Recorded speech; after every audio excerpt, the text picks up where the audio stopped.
Ginakabing nga Switzerland sang Iloilo makitaan sa banwa sang Tubungan. Aton hibaloon sa may Western Visayas ni Anteo Artieda.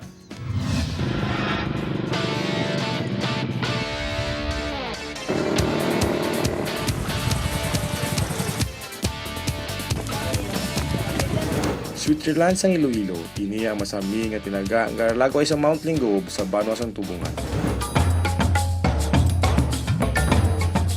Iniman ang amon na pamatud-an sang among grupo samtang kapalakaton kami sa bukid.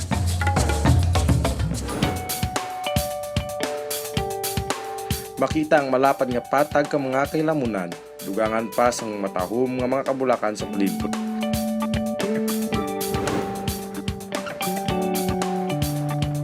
Kagdapyas ang hangin nga malamig. Nag-overnight ang among grupo sa bukid. Nag-enjoy kag nakatilaw kami sang marimis nga native nga manok, nagluto sang tag-iya sang payag sa campsite.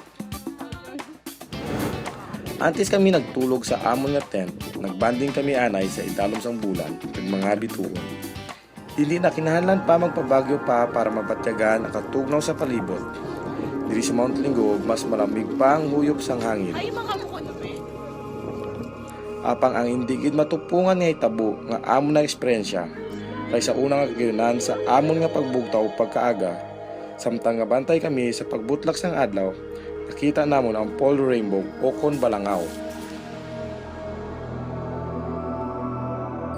Kapila na kami ka beses nga nagataklad sa bukid pero subong pa lang kami naka-eksperyensya sang pareho sini.